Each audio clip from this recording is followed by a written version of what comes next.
जैसा कि इससे पहले वाले जो फर्स्ट यूनिट था जिसमें हम बताए हुए थे कि कंप्यूटर सिस्टम का कंपोनेंट क्या होता है और जनरेशन के बारे में बताए थे, बट ये सेकेंड यूनिट है जिसमें हम उससे आगे और बताएंगे। हाँ, आप किसी प्रकार के जॉब को यदि तैयारी कर रहे हैं तो ये आप सीरीज को शुरू से लेके अब तक जरूर देखिएगा। जय हिंद दोस्तों, मैं सुजीत आपके अपने यूट्यूब चैनल कंप्यूटर वाला में आपका स्वागत है। दोस्तों, यहाँ पे हम आपको कंप्यूटर से संबंधित जो जॉब में क्वेश्चंस रहता है और किस प्रकार से जो क्वेश्चंस आता है, कहाँ से आता है, उसके बारे में हम यहाँ पे आपको बताते हैं। ये सीरीज को आप शुरू से अंत तक जरूर देखिएगा और यदि आप चैनल पे पहली बार आए हैं तो चैनल को सब्सक्राइब और वीडियो को लाइक ज़रूर कर दीजिएगा। तो इसके लिए सबसे पहले हम समझ जाते हैं कंप्यूटर फंडामेंटल के बारे में। फंडामेंटल में सेकेंड यूनिट ये होने वाला है, ठीक है। तो सेकेंड यूनिट के बारे में समझ जाते हैं।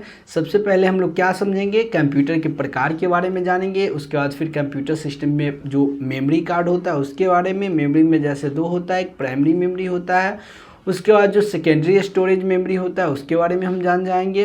उसके बाद हम यहाँ पे फ्लोटिंग डिस्क के बारे में जानेंगे और उसके बाद हार्ड डिस्क के बारे में जानेंगे और उसके बाद इसी से संबंधित एसएसडी के बारे में जानेंगे, ठीक है। ये पूरी जानकारी हम यहाँ पे देखेंगे। तो सबसे पहले जान जाते हैं कंप्यूटर के प्रकार। कंप्यूटर कितने प्रकार के होता है, तो देखिए वैसे टाइप ऑफ कंप्यूटर के जो 3 वर्गों में बांटा गया, वर्गीकृत के हिसाब से 3 वर्गों में बांटा गया। पहला है कार्य प्रणाली के आधार पे, दूसरा उद्देश्य के आधार पे और तीसरा है जो आकार के आधार पे। कार्य प्रणाली हो गया बेस्ड ऑन मैकेनिज्म, उसके बाद जो उद्देश्य के आधार पे हो गया बेस्ड ऑन पर्पस, उसके बाद आकार के आधार से हो गया बेस्ड ऑफ साइज। ये इस प्रकार से इसको बनाया गया है। यहाँ क्लासिफिकेशन में आपको दिया गया है, ठीक है। वैसे इसके बारे में हम आगे भी बताएंगे। जैसे क्लासिफिकेशन में यहाँ पे ब्लॉक डायग्राम के माध्यम से दिया गया है। टाइप के हिसाब से हो गया एनालॉग कंप्यूटर, उसके बाद डिजिटल कंप्यूटर, उसके बाद हाइब्रिड कंप्यूटर, उसके बाद बाई साइज के हिसाब से हो गया micro computer, mini computer, main frame computer and super computer. Then after आपको पर्पस के हिसाब से हो गया जो जनरल पर्पस और स्पेशल पर्पस। इसके बारे में हम लोग पूरा विस्तार से जानेंगे, ठीक है। तो पहले हम जान जाते हैं यहाँ पे जो बेस्ड ऑन मैकेनिज्म, ठीक है। जो कार्य प्रणाली के आधार पे कंप्यूटर को 3 भागों में बांटा गया है। पहला हो गया एनालॉग कंप्यूटर। देखिए एनालॉग कंप्यूटर एक वैसे कंप्यूटर होता है जिसके माध्यम से किसी प्रकार के दाब, ऊंचाई, चाल, लेंथ को मापा जाता है, ठीक है। मापने के लिए हम लोग एनालॉग कंप्यूटर का उपयोग करते हैं।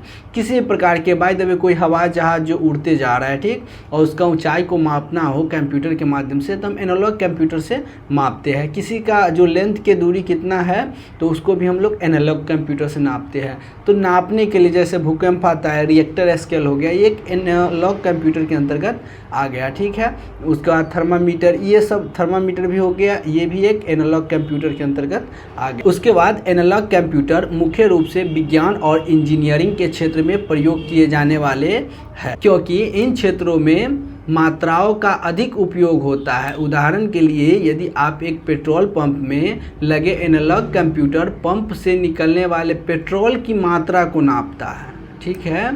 अगर आप पेट्रोल पंप पे जाते हैं और वहाँ पे जो कितना वो निकला, ठीक है, कितना निकला पेट्रोल, उसको मापा जाता है एनालॉग कंप्यूटर के माध्यम से, लीटर में दिखाई देता है। उसी को जो मूल्य के रूप में स्क्रीन पे दिखाई देता है। ये एनालॉग कंप्यूटर के अंतर्गत आ गया, बट एनालॉग में वो डिजिटल के अंतर्गत भी आ गया, ठीक है। तो हम फिलहाल अभी यहाँ पे समझते हैं कि वो एनालॉग कंप्यूटर के अंतर्गत आ गया, ठीक है। उसके बाद जो एनालॉग कंप्यूटर है इस प्रकार से आप समझ जाइए, ठीक है। ये जो आपको दिखाई दे रहा है यहाँ पे, ये एनालॉग कंप्यूटर के अंतर्गत। जैसे यदि आपके घर में स्टेबलाइजर लगा हुआ है तो उसका जो विद्युत के मापा जाता है वो भी एक एनालॉग कंप्यूटर के अंतर्गत ही आता है। तो एनालॉग कंप्यूटर के बारे में समझ गए। उसके बाद है डिजिटल कंप्यूटर। डिजिटल का अर्थ होता है अंक, अर्थात डिजिटल कंप्यूटर वह कंप्यूटर होता है जो अंकों की गणना करता है डिजिटल कंप्यूटर पे, ठीक है, डिजिटल के रूप में दिखाई देता है, जो व्यापार के लिए उपयोग किया जाता है। जैसे आप मापते हैं, ठीक है, किलो में मापते हैं, तो जो डिजिटल बोर्ड पे दिखाई देता है वही डिजिटल कंप्यूटर के अंतर्गत आ गया। जो आपको डिजिटल के रूप में बोलते हैं स्क्रीन पे दिखाई देगा, वो सारा का सारा डिजिटल कंप्यूटर के अंतर्गत आ गया। जैसे आप नॉर्मल कंप्यूटर भी चलाते, वो भी डिजिटल कंप्यूटर के अंतर्गत ही आ जाएगा, ठीक है। तो इस प्रकार से डिजिटल कंप्यूटर को हम समझ सकते हैं कि जो हम नॉर्मल यूज के लिए लाते हैं वो डिजिटल कंप्यूटर, जो डिजिटल के रूप में काम किया जाता है। हाइब्रिड कंप्यूटर क्या है? तो हाइब्रिड कंप्यूटर क्या है? तो हाइब्रिड कंप्यूटर का अर्थ होता है अनेक गुण धर्म वाले, अतः वे कंप्यूटर जिसमें एनालॉग और डिजिटल दोनों को गुण हो, मतलब जिसमें एनालॉग कंप्यूटर का और डिजिटल कंप्यूटर दोनों का गुण हो, उसी को हम क्या कहते हैं? Hybrid computer. क्या कहते हैं हम? हाइब्रिड कंप्यूटर कहते हैं। हाइब्रिड कंप्यूटर के अंतर्गत दिया गया। पेट्रोल पंप में भी है, जो उसमें क्या है? डिजिटल कंप्यूटर भी है। डिजिटल में आप देखते हैं, एनालॉग में वो मापता है। तो इस प्रकार से वो डिजिटल और एनालॉग दोनों के अंतर्गत आ गया, इसीलिए उसको क्या कहेंगे? हाइब्रिड के अंतर्गत भी रख सकते हैं, ठीक है। अब ये तो था मैकेनिज्म के आधार पे कंप्यूटर के जो प्रकार है उसके बारे में हम बताए हैं। इसके बाद आपको हम बता देते हैं बेस्ट ऑफ पर्पस, बोले तो उद्देश्य के हिसाब से। कंप्यूटर के उद्देश्य के आधार पे दो वर्गों में बांटा गया है। पहला स्पेशल, दूसरा जनरल। नहीं कहता ये स्पेशल सामान है, सिर्फ इसी के लिए बना हुआ है, ठीक है। ये स्पेशल चेयर है, सिर्फ इस पर टीचर ही बैठेंगे, ठीक है। तो इस प्रकार से स्पेशल हो गया, एक जनरल हो गया, ठीक है। तो स्पेशल वो होता है, स्पेशल पर्पस कंप्यूटर ऐसे कंप्यूटर जिन्हें किसी विशेष कार्य के लिए तैयार किया जाता है। इसके सीपीयू की क्षमता है जो नॉर्मल सीपीयू की क्षमता से क्या होता है? अलग होता है, जिसके लिए इसको तैयार किया जाता है। जैसे अंतरिक्ष यात्री हो गए, मौसम विज्ञान हो गए, तो ये सब जो मौसम विभाग के आदमी सब हो गए, या बाय द वे आप किसी प्रकार के पर्सनल स्पेशल रूप से आप कोई भी कंप्यूटर का जो बनवाते हैं वो स्पेशल कंप्यूटर के अंतर्गत आ गया। एक होता है जो जनरल कंप्यूटर, जैसे हम लोग नॉर्मल यूज करते हैं लैपटॉप वगैरह, ठीक है, जिस पे बाय द वे वीडियो आपको रिकॉर्डिंग करके देते हैं। ये सारा का सारा है जो जनरल पर्पस के लिए आता है, जिसमें रिज्यूम बनाना हो, डॉक्यूमेंट सब रखना हो, लेटर बनाना हो, ये सारा का सारा जो जनरल कंप्यूटर के बोले तो जनरल पर्पस के रूप में आ जाता है। जनरल पर्पस के रूप में ये एक कंप्यूटर है, ठीक है। तो स्पेशल में, जिसमें स्पेशल किसी by the way Chandrayaan launch हुआ, ठीक है, तो उसमें कुछ ऐसा कंप्यूटर का बनाया गया, सिर्फ उसी के लिए बनाया गया, वो स्पेशल कंप्यूटर के अंतर्गत आ गया।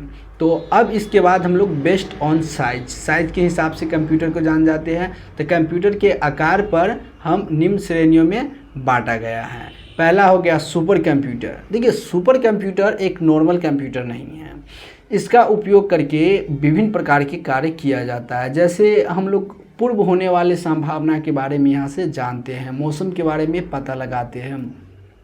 और ये सुपर कंप्यूटर एक बहुत बड़ा कंप्यूटर होता है, ये आपको आसानी से नहीं मिलेगा। ऐसा नहीं कि आपके पास पैसा है तो खरीद सकते, इसके लिए भी बहुत ज़्यादा क्राइटेरिया होता है, ठीक है। तो इसका क्राइटेरिया पार करने के बाद ही आपको मिलेगा। क्यों चाहिए, किस पर्पज़ से लेना चाह रहा है, इससे क्या कीजिएगा, बहुत ही ज़्यादा आपको क्वेश्चंस का आंसर देना पड़ेगा और आपको वेरीफाई करना होगा, उसके बाद लेना होगा। ऐसे नहीं कि लैपटॉप हम लोग गए, नॉर्मल कंप्यूटर लैपटॉप गए दुकान से ले लिए, इस प्रकार से सुपर कंप्यूटर को आप नहीं ले सकते। तो ये सबसे अधिक गति वाले कंप्यूटर है, एकदम फास्ट चलता है, ठीक है, कंप्यूटर। इनमें एक से अधिक सीपीयू होता है, आप समझ सकते हैं, एक से अधिक इसमें सीपीयू होता है और एक से अधिक एक बार में कार्य किया जाता है और एक से अधिक इसमें मॉनिटर भी होता है, ठीक है। तो सभी को एक ही साथ में कार्य किया जाता है। जैसा कि आप डॉक्टर वशिष्ठ नारायण के नाम सुने होइएगा, नहीं अगर सुने होइएगा तो हम बता देते हैं।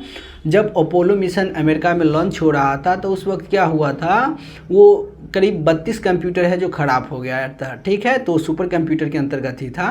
तो 32 कंप्यूटर जो एक दूसरे से कनेक्ट था, ठीक है, तो वो सब खराब हो गया। तो उस समय डॉक्टर वशिष्ठ नारायण जी थे, वो अपना भारत के बिहार के थे। तो क्या है, तो वो हाथ से उस समय कैलकुलेशन किए और बाद में जब पता चला कि कंप्यूटर सही हो गया तो वो हाथ का जो कैलकुलेशन और वो कंप्यूटर का कैलकुलेशन पूरा परफेक्ट मिला, ठीक है। तो इसीलिए उन्हें बिहार का रामानुजम भी कहा जाता है, ठीक। और इसके बाद हम जान जाते हैं मिनी कंप्यूटर के बारे में कि मिनी कंप्यूटर क्या है। तो वो सुपर कंप्यूटर से लो होता है, ठीक है। तो माइक्रो कंप्यूटर से कुछ अधिक गतिमान होता है। जैसे माइक्रो कंप्यूटर होता है उससे थोड़ा अधिक गतिमान होता है, जैसे हम लोग यूज करते हैं उससे अधिक गतिमान होता है, जिसे कंप्यूटर को मिनी कंप्यूटर कहते हैं। ये माइक्रो कंप्यूटर से महंगा होता है। मिनी कंप्यूटर का उपयोग आरक्षण प्रणाली और संरचना के लिए किया जाता है। जैसे इसका उपयोग बैंकिंग सेक्टर में किया जाता है, ठीक, सुरक्षा के पर्पज से किया जाता है। तो यहाँ पे मिनी कंप्यूटर का उपयोग किया जाता है। उसके बाद हम लोग समझ जाते हैं, पहले देख लेते थे कि यहाँ पे सुपर कंप्यूटर हो गया जो आपको दिखाई दे रहा है। ऐसा लग रहा है कि अलमीरा हो गया, अलमीरा में ये बहुत ही ज़्यादा जो CPU में रखा हुआ था। इस प्रकार से सुपर कंप्यूटर में कई ज़्यादा CPU होता है, अलमीरा की तरह आपको यहाँ पे रखा हुआ जो दिखाई दे रहा है। उसके बाद जो यह है मिनी कंप्यूटर हो गया, ठीक है। इसका उपयोग बैंक वगैरह में किया जाता है सिक्योरिटी पर्पज़ के लिए। जैसा इसमें यदि आप डेटा रखते हैं तो आपका डेटा बहुत ही ज़्यादा सुरक्षित होता है, सिक्योर होता है, ठीक। उसके बाद हम लोग जान जाते हैं यहाँ पे main frame computer. Main frame computer क्या होता है उसके बारे में जान जाते हैं। तो कह रहा है मिनी कंप्यूटर से कुछ अधिक गति व क्षमता वाले कंप्यूटर जो मेन फ्रेम कंप्यूटर होता है। कंप्यूटर का आकार में बहुत बड़े होते हैं, इसमें अत्यधिक मात्रा में डेटा होता है, तीव्रता से प्रोसेस करता है और क्षमता होती है। इसलिए इसका उपयोग बड़े बड़े कंपनी बैंक के लिए जो मेन फ्रेम कंप्यूटर सरकारी दफ्तरों में भी किया जाता है। उसके बाद आ गया माइक्रो कंप्यूटर। देखिए माइक्रो कंप्यूटर क्या होता है। इस कंप्यूटर को माइक्रो कंप्यूटर दो कारणों से कहा जाता है। पहला कि ये माइक्रो कंप्यूटर में प्रोसेसर का प्रयोग किया जाता है जो बहुत छोटा होता है। दूसरा, यह कंप्यूटर को दूसरे कंप्यूटर की अपेक्षा आकार में बहुत छोटा होता है। इस कंप्यूटर पे सामान्य एक व्यक्ति ही काम कर सकते हैं, ठीक है। उसके बाद डेस्कटॉप कंप्यूटर, नॉर्मल हम लोग जो यूज करते हैं, एक मॉनिटर रहता है, डेस्कटॉप रहता है, CPU रहता है, वो सबको हम लोग डेस्कटॉप कंप्यूटर कहते हैं, जिसमें कीबोर्ड रहता है, माउस रहता है। देखिए डेस्कटॉप कंप्यूटर एक ऐसा कंप्यूटर है जिसमें डेस्क पर सेट किया जाता है। इसमें CPU, मॉनिटर, कीबोर्ड, माउस और स्पीकर वगैरह रहता है। उसी को हम लोग डेस्कटॉप कंप्यूटर के अंतर्गत लाते हैं। मेन कंप्यूटर जो मेन फ्रेम कंप्यूटर है उसके बारे में कुछ और जान जाते हैं, ठीक है। ये है मेन फ्रेम कंप्यूटर, ये और ही ज़्यादा सिक्योरिटी का है, ठीक है। ये सुपर कंप्यूटर नहीं है, आपके मेन फ्रेम कंप्यूटर के अंतर्गत। और ये है माइक्रो कंप्यूटर, ठीक है, जिसको हम लोग डिजिटल कंप्यूटर भी बोल सकते हैं और जो हम लोग नॉर्मल यूज के लिए करते हैं, ठीक है। तो ये आ गया माइक्रो कंप्यूटर। उसके बाद आपके कंप्यूटर सिस्टम की मेमोरी के बारे में बात कर लेते हैं। देखिए विदाउट मेमोरी आप काम नहीं कर सकते हैं। जब आप काम करते रहते उस वक्त भी मेमोरी का प्रयोग किया जाता है। जैसे आप सोच लीजिए ना, आपको कुछ आप काम कर रहे थे, किसके माध्यम से कर रहे हैं, दिमाग के माध्यम से, ठीक है। वही मेमोरी समझ लीजिए, आप अपने पे ले लीजिए ना। और उसके बाद उसको बाय द वे याद कहाँ रखते हैं, दिमाग में रखते हैं, बोलते हैं मेमोरी में रखते हैं। तो काम करते वक्त भी मेमोरी का ज़रूरी, याद करने के लिए भी मेमोरी का ज़रूरी, उसको रिमेंबर के लिए। क्या होता है किसी भी आदमी को, जैसे आप गजनी मूवी देखे होइएगा, तो क्या होता है उसको ब्रेन पे मार दिया जाता है। तो उस वक्त क्या होता है, उनका ब्रेन होता है, वहाँ से जो मेमोरी का तार जो वायर होता है वो घिसक जाता है, ठीक है, जिसके कारण उसका याददाश्त नहीं रहता है। तो यहाँ पे हम लोग मेमोरी के बारे में जानते हैं, ठीक है। तो कंप्यूटर सिस्टम में प्राइमरी मेमोरी पहले जान जाते हैं, ठीक है। वैसे मेमोरी दो प्रकार का होता है, प्राइमरी मेमोरी, सेकेंडरी मेमोरी, ठीक है। हम यहाँ पे जान जाते हैं मेमोरी के बारे में। मेमोरी क्या है, तो यह डिवाइस, इनपुट डिवाइस के द्वारा प्राप्त किए गए निर्देशों को कंप्यूटर में संग्रहण कर स्टोर करके रखता है। इसे कंप्यूटर की याददाश्त भी कहते हैं। कंप्यूटर में डेटा को याद करने के लिए मेमोरी होती है। इसे कंप्यूटर की मुख्य मेमोरी, आंतरिक मेमोरी, इंटरनल बोले तो, और प्राथमिक बोले तो प्राइमरी मेमोरी भी कहते हैं, ठीक है। जो कंप्यूटर में लगा हुआ रहता है और कंप्यूटर चलता रहता है, उस वक्त भी काम करता है और स्टोर करने के बाद भी काम करता है, ठीक है। किसी निर्देश, सूचना अर्थात परिणामों को स्टोर करने के लिए भी हम लोग मेमोरी का इस्तेमाल करते हैं, ठीक है। अब समझ जाते हैं मेमोरी के प्रकार के बारे में, ठीक है। तो मेमोरी बेसिकली दो भागों में बांटा गया है, दो प्रकार होता है। पहला प्राइमरी मेमोरी, दूसरा सेकेंडरी मेमोरी। अगर काम करते वक्त जो मेमोरी यूज होता है उसको प्राइमरी मेमोरी के अंतर्गत रखते हैं, और उसको याद करने के लिए बोले तो स्टोर करने के लिए रखते हैं, उसको सेकेंडरी मेमोरी के अंतर्गत रखा गया है। बाय द वे आप किसी भी कंप्यूटर पे काम कर रहे वो चल रहा है, ठीक है, वो प्राइमरी मेमोरी में काम हो रहा है। बट वो लाइट कट गया, सेव नहीं किए, प्राइमरी मेमोरी में है, वो कट गया, आपका पूरा डिस्ट्रॉयड हो गया। बट आप काम कर रहे उसको सेव कर लिए, लाइट भी कट गया ऑटोमेटिक, ठीक है, फिर भी आपका जो सेकेंडरी मेमोरी में सेव हो गया तो वो रह जाएगा, ठीक है। तो प्राइमरी मेमोरी में आप सेव नहीं कर सकते हैं, डायरेक्ट काम करते हैं, बट सेकेंडरी मेमोरी में उसको सेव कर लीजिएगा और सेव करने के बाद वो काम पे चलेगा, ठीक है। तो पहले हम समझ जाते हैं प्राइमरी मेमोरी हो जाएगा। तो प्राइमरी मेमोरी है, जैसे कि पहले हम समझ जाते हैं, यहाँ पे मेमोरी हो गया और मेमोरी के दो भागों में बांट दिया गया, एक प्राइमरी मेमोरी, एक सेकेंडरी मेमोरी। प्राइमरी मेमोरी में आ गया रोम और रैम, रोम और रैम। यहाँ रोम का फुल फॉर्म होता है रीड ओनली मेमोरी, क्या होता है, रीड ओनली मेमोरी, और रोम का फुल फॉर्म होता है रैंडम एक्सेस मेमोरी, ठीक है। और उसके बाद यहाँ से रोम का भी प्रकार है, प्ररोम, ई प्ररोम, उसके बाद ई प्ररोम, इसका ये प्रकार हो गया। रैम को हो गया एस रैम और उसके बाद डी रैम, बस एस जो रैम है दो प्रकार के, एस रैम और डी रैम। उसका सेकेंडरी मेमोरी में जैसे आप हार्ड डिस्क एचडीडी जो लगाते हैं, हार्ड डिस्क ड्राइव हो गया, ठीक है, FDD, DVD, pen drive, SSD, ये सारा का सारा सेकेंडरी मेमोरी के अंतर्गत आ जाता है, ठीक है। उसके बाद प्राइमरी मेमोरी के बारे में हम पहले समझ जाते हैं कुछ। यह मेमोरी जो अस्थायी मेमोरी होता है, यह मेमोरी क्या होता है, अस्थायी मेमोरी होता है, जो डाटा कंप्यूटर बंद होने पर मिट जाता है। भले हम काम करते प्राइमरी मेमोरी में, वो पूरा का पूरा मिट जाता है, ठीक है, प्राइमरी मेमोरी कहलाता है। इसे प्राथमिक मेमोरी या मुख्य मेमोरी भी कहते हैं। प्राथमिक जो प्राइमरी मेमोरी होता है उसको भी दो भागों में बांटा गया है, ठीक है, प्राइमरी मेमोरी के, एक रैम एक रोम। रैम रोम, रैम का पूरा नाम रैंडम एक्सेस मेमोरी और रोम का पूरा नाम रीड ओनली मेमोरी होता है, ठीक है। रैम जो होता है रैंडम एक्सेस मेमोरी हो गया, ठीक है। रैम या रैंडम एक्सेस मेमोरी कंप्यूटर की अस्थायी मेमोरी होता है। कीबोर्ड या अन्य किसी डिवाइस से इनपुट किया गया डाटा प्रक्रिया से पहले रैम में ही संग्रहित किया जाता है और सीपीयू द्वारा आवश्यकता अनुसार उसको वहाँ पे क्या सेव कर लिया जाता है, प्राप्त किया जाता है, रैम हो जाएगा, ठीक है। ये रैम हो गया। यदि आपके पास जो लैपटॉप है और सीपीयू है तो क्या होता है, सबका अलग अलग रैम होता है। ये बाय द वे लैपटॉप का रैम है, ये छोटा वाला, और ये सब हो गया जो सीपीयू का रैम हो गया। जैसे ये रैम यहाँ पे लगा हुआ है, ये स्लॉट है, ठीक है। वैसे नॉर्मली जो आपका मदरबोर्ड है उसमें 2 ही होता है, बट यहाँ पे आपको 4 दिखाई दे रहा है। ये कुछ स्पेशल है, ये क्या है, कुछ स्पेशल है, ठीक है। तो यहाँ पर आप देख लिए रैम के बारे में। अब इसके बाद हम यहाँ पर आपको बताते हैं स्टैटिक्स रैम। जो स्टैटिक्स रैम क्या है, तो स्टैटिक्स रैम एक ऐसी रैम है जो कम रिफ्रेशर होती है। कम रिफ्रेशर होने के कारण यह डाटा में मेमोरी से अधिक समय तक रहता है, ठीक है। डी रैम की आवश्यकता एस रैम तेज तथा महंगी होती है, ये थोड़ा महंगा होता है और ये इसके कारण। और उसके बाद हो जाएगा रोम, रीड ओनली मेमोरी, ठीक है।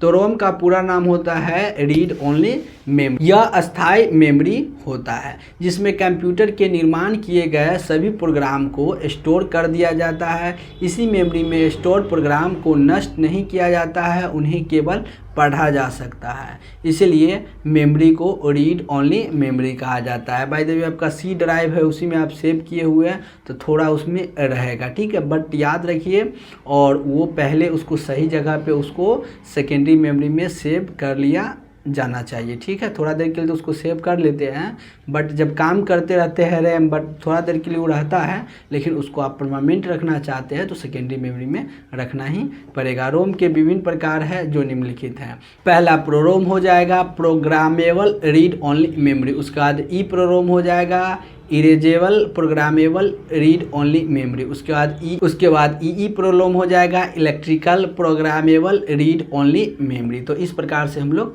देख सकते हैं। अब इसके बाद हम लोग जान जाते हैं विभिन्न प्रकार की सेकेंडरी स्टोरेज डिवाइस के बारे में कि किस प्रकार से वो काम करता है। तो सेकेंडरी मेमोरी के अंतर्गत आ जाएगा आपको कंप्यूटर में अलग से जोड़ा जाने वाला होता है जिसमें डाटा को स्टोर किया जाता है, वो अस्थाई होता है।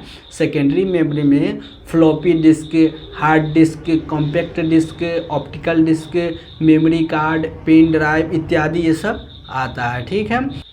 तो इसके बाद हम जान जाते हैं सबसे पहले यहाँ पे हार्ड डिस्क के बारे में कि हार्ड डिस्क क्या होता है। तो हार्ड डिस्क एक फिजिकल डिस्क होता है जिसको हम अपने कंप्यूटर की सभी छोटी से लेके बड़ी फाइल को स्टोर करके रखते हैं, ठीक है। हार्ड डिस्क और रैम में ये फ़र्क होता है कि हार्ड डिस्क वो चीज़ को स्टोर करने के काम में आती है, लेकिन रैम उस स्टोर में रखी चीज़ों को चलाने में काम आती है। रैम उसको चलाता है बट जो हार्ड डिस्क होता है उसमें स्टोर रहता है। बोले तो सिर्फ ये हार्ड डिस्क है जो रखने का काम करता है, उसको रनिंग प्रोसेस का काम रैम करता है, ठीक है। तो इस प्रकार से हम लोग जो प्राइमरी मेमोरी है कुछ जानेंगे। उसके बाद फ्लॉपी डिस्क क्या होता है, तो यह एक प्लास्टिक का डिस्क होता है, गोलाकार अंदर से होता है, उसके ऊपर एक जो प्लास्टिक का कवर चढ़ा हुआ रहता है चरखूट टाइप के, ठीक है। हम आगे उसके बारे में और विस्तार से बताएंगे।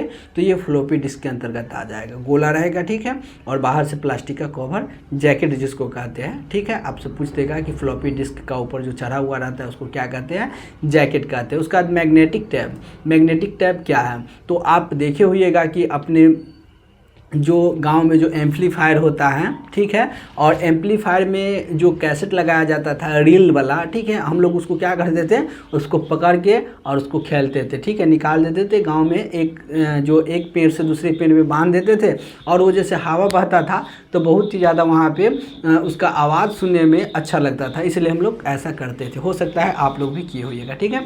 तो वो कैसेट जो एम्पलीफायर होता है उसमें रील होता है धागा की तरह ब्लैक सा, तो उसको निकाल के और किया जाता है, वही हो गया मैग्नेटिक टैब, ठीक है।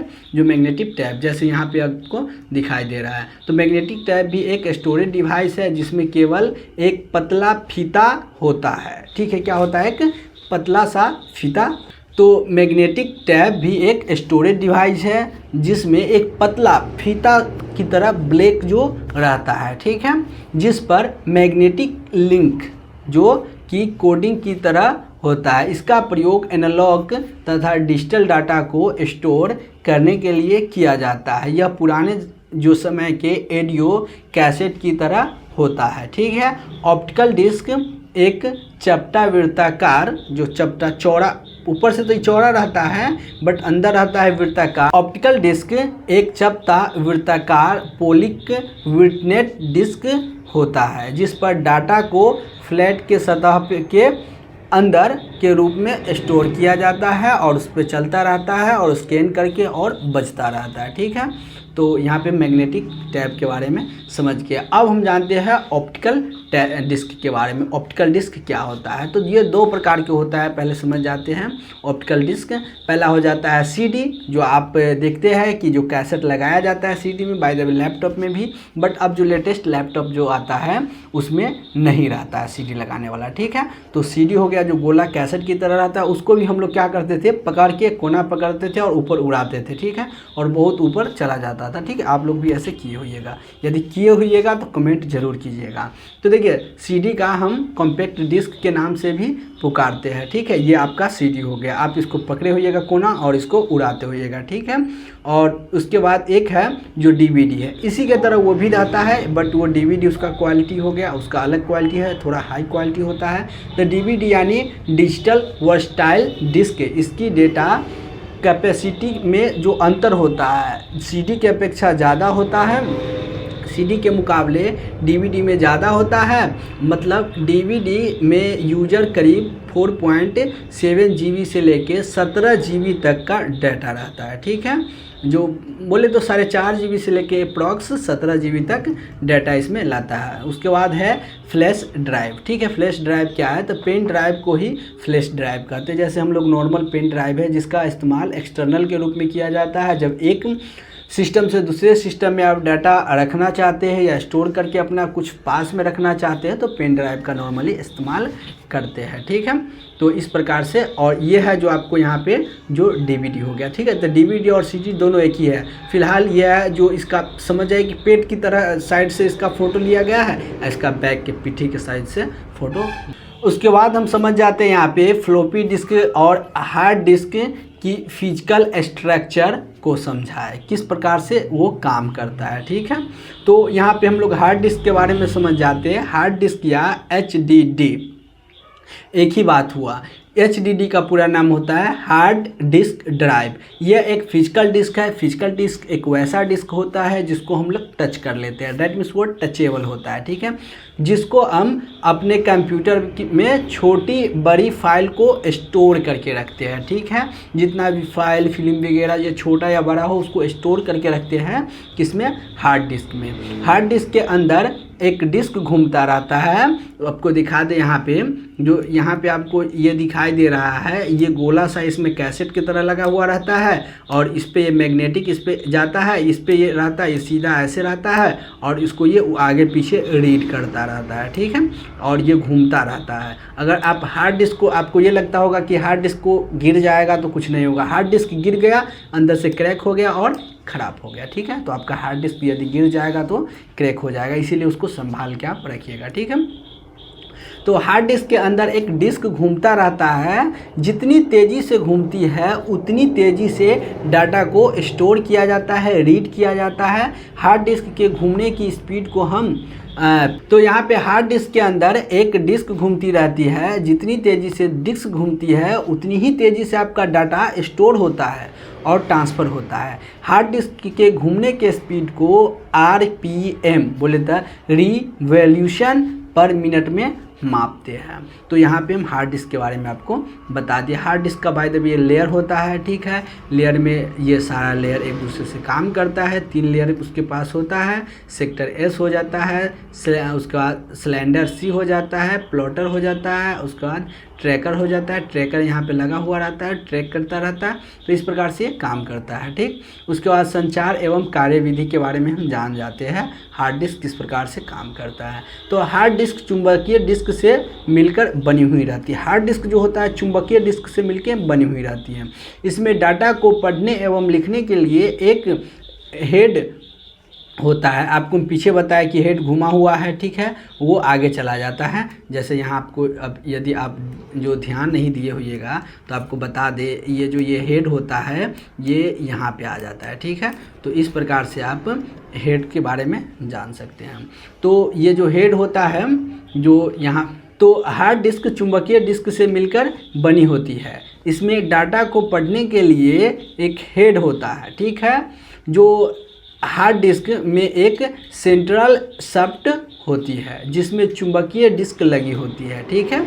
और हार्ड डिस्क की ऊपरी सतह पर एवं निचली सतह पर डाटा को स्टोर नहीं किया जाता है, ठीक है, नहीं ऊपरी नहीं निचली पे, बाकी सभी सतहों पर उसका डाटा को स्टोर, सिर्फ ऊपर और नीचे वाले सतह पे ट्रैक जो रहता है उस पर नहीं किया जाता है, बाकी सब पे किया जाता है। डिस्क की प्लेट में ट्रैक एंड सेक्टर होते हैं। सेक्टर में डाटा को स्टोर होता है। एक सेक्टर में 512 बाइट होता है। बोले तो जितना सेक्टर होता है उतना उसमें बाइट होता है। हम आगे जान जाते हैं, तो आपका जितना उसमें सेक्टर होगा उतना बाइट होगा और उतना फास्ट काम करेगा, ठीक। उसके बाद डाटा में स्टोर एवं पढ़ने के लिए 3 तरह के समय लगते हैं, ठीक है, जो निम्नलिखित है। पहला सीक टाइम, डिस्क में डाटा को रीड या राइट करने के ट्रैक में पहुंचने में लगा समय को सीक टाइम कहते हैं। उसके बाद लेटेंसी टाइम, ट्रैक में डाटा को सेक्टर तक पहुंचाने में जो समय लगता है लेटेंसी टाइम के अंतर्गत आता है। उसका ट्रांसफ़र रेट, मतलब सेक्टर में डाटा को लिखने एवं पढ़ने में जो समय लगता है उसे ट्रांसफ़र जो रेट कहते हैं। अब इसके बाद हम आपको बता दें फ्लॉपी डिस्क के बारे में। फ्लॉपी डिस्क क्या होता है? तो यह प्लास्टिक की तरह, जैसे से पीछे में बताया, प्लास्टिक की तरह बनी होती है जिस पर फेराइट की परत जो पड़ी रहती है। यह बहुत लचीला होता है, ठीक है, प्लास्टिक से बना हुआ रहता है और यह लचीला होता है, इसीलिए इसे फ्लॉपी डिस्क भी कहते हैं। इस पर प्लास्टिक का कवर चढ़ा हुआ, अंदर से गोरा रहता है और ऊपर से प्लास्टिक का चरखूट जो कवर चला हुआ रहता है, जिसको हम लोग जैकेट कहते हैं। जैसे आपको यहाँ पे दिखाई दे रहा है, यही एक जैकेट कहलाता है, इसके ऊपर है, ठीक है। जो आकार की दृष्टि से फ्लॉपी डिस्क का जो 2 प्रकार में बांटा गया है। क्या क्या है? पहला है 5.5, ठीक है, हाफ मतलब तो 5.5 व्यास वाली फ्लॉपी डिस्क, और दूसरा है 3.5 जो व्यास वाली फ्लॉपी डिस्क। व्यास बोले तो क्या होता है, कोई भी चीज़ ये गोला हो गया और इसको यहाँ से यहाँ तक इसको व्यास कर देते, तो इसमें गोला है और गोला में व्यास है, ठीक है। तो व्यास एक है 5.5 और व्यास है एक है 3.5 है, ठीक है, फ्लॉपी डिस्क है। तो इस प्रकार से काम करता है। उसके बाद है 5.5 व्यास वाली फ्लॉपी डिस्क के बारे में कुछ जान जाते हैं। इसका आविष्कार 1976 ईस्वी में किया गया था तथा यह फ्लॉपी डिस्क जैकेट में सुरक्षित रहती है। इसकी संग्रह क्षमता बोले तो 360 केबी से लेके, केबी का फुल फॉर्म होता है किलोवाइट, ठीक है, से लेके 2.44 एमबी तक होता है, और एमबी का पूरा नाम होता है मेगाबाइट, ठीक है। और 3.5 व्यास वाली फ्लॉपी डिस्क के बारे में जान जाते हैं। तो इसका प्रयोग सर्वप्रथम एप्पल कंपनी, ठीक है, एप्पल कंपनी में किया गया था, जो पिछली फ्लॉपी की अपेक्षा छोटी होती है। इसकी संग्राहक क्षमता 310 केबी, आकार में छोटा, बट वो जो 5.5 व्यास वाली है वो कितना है 360, और ये है 310 से कितना उससे ज़्यादा तक रखता है, ठीक है, उससे कम से लेके उससे ज़्यादा तक, ठीक है, 2.88 एमबी तक ये रखता है, ठीक है। उसके बाद हम लोग यहाँ पे जान जाते हैं लास्ट एसएसडी के बारे में, सॉलिड स्टेट ड्राइव के बारे में क्या होता है। तो एसएसडी का पूरा नाम होता है सॉलिड स्टेट ड्राइव होता है। यह एसएसडी स्टोरेज डिवाइस है। यह देखने में हार्ड डिस्क के तरह ही होता है, जैसे आपको यहाँ पे दिखाई दे रहा है, ये आपको हार्ड डिस्क के तरह ही दिखाई दे रहा है, ये हार्ड डिस्क के तरह ही है।